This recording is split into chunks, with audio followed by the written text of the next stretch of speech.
Trying to put together the government. Sa iyang unang pag-atubang sa mga miyembro sa media kaganinang buntag, human sa iyang proklamasyon kagabi, gilatag ni President-elect Ferdinand Bongbong Marcos Jr. ang iyang plano alang sa Pilipinas ug ang unang gibungat sa umaabot nga presidente. Well, the first priority is always going to be the economy. And that's why we have been very, very careful in choosing the economic team. It's still down to jobs, to the increasing prices of commodities, some relief for the business community. We have to streamline the operations of government, which immediately brings us to digital and IT and digital communication para maging mas maganda ang patakbo. And also it will be better for the Philippines for the simple reason that the rest, when we deal with other countries, everybody else is digitized. Tayo lang ang medyo naiwanan. So it will make quicker. Ganun ang negosyo ngayon eh. Ganun ang investment ngayon eh. Kailangan talaga digitize. So those are the immediate things because those are the things that I think we can immediately enforce.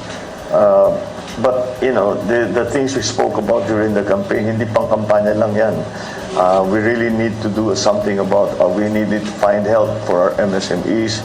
We really have to create once again the value chain for agriculture. Ang sektor sa edukasyon hatagan usab kuno niya og prioridad.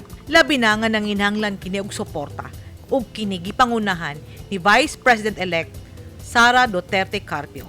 Sa dihang gipangutan na kini, kinsa ang iyang napiling economic team o uban pang mga miyembro sa iyang kabinete. I think it would be appropriate to say that I will be nominating our BSP President Ben Diokno for the position of Secretary of Finance.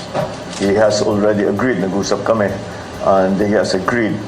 His place in the BSP will be taken by Philip Medalla, who is going to be who will take on his unexpired term, which lasts until yung term talaga ng BSP President hanggang is in this case is until July.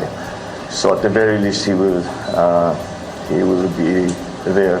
I have asked Fred Pascual to head the DTI, and he has agreed.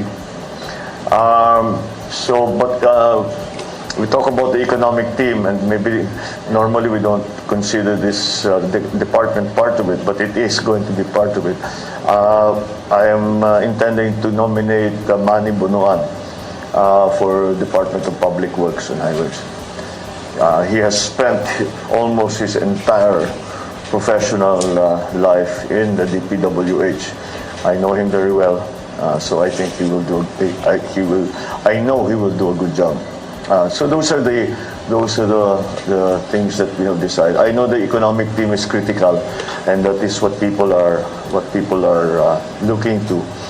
I think we have found the best people for it, who are able to look forward and to anticipate what the conditions will be for the Philippines within the rest of the world. Gitudlo usab niini si kanhi Davao del Norte 2nd District Congressman Anton Lagdameo isip presidential assistant. Si PBBM og Lagdameo classmate sa high school. Matud niini kung mosugot si Presidente Rodrigo Duterte nga himuon niyang membro sa iyang kabinete, iya usab kining itudlo. Sa iyang pag-atubang sa mga membro sa media, gipangutan na siya sa mga reporters unsa ang gusto niyang itawag kaniya o dagnay. I was SBBM when I was in the Senate. So yeah, I think that will work. Kilala na ako ngayon. Kilala na ako, especially in the public because of the campaign na BBM. So maybe that's the logical way to go. Matod ni PBBM, sukad kagahapon hangtod sa Hunyo 30, iyang planuhon og trabahoon ang mga butang nga angayang himuon alang sa Pilipinas ug alang sa mga Pilipino. Kung atong himayon, ang mga umaabot nga miyembro sa kabinete ni PBBM dunay gikan sa administrasyon ni kanhi Presidente Benigno Noynoy Aquino, dunay gikan kang kanhi Presidente Gloria Macapagal Arroyo, ug dunay gikan sa kabinete ni Presidente Rodrigo Duterte. Kay nalatag naman ang pipila ka mga prioridad ug ginganlan na ang pipila ka membro sa umaabot nga kabinete. Nang hinaot si President-elect Marcos Jr. nga ang habagang duot sa katawhang Pilipino mukuyog kaniya aron matuman ang mga plano alang sa kalambuan sa Pilipinas ug sa mga Pilipino.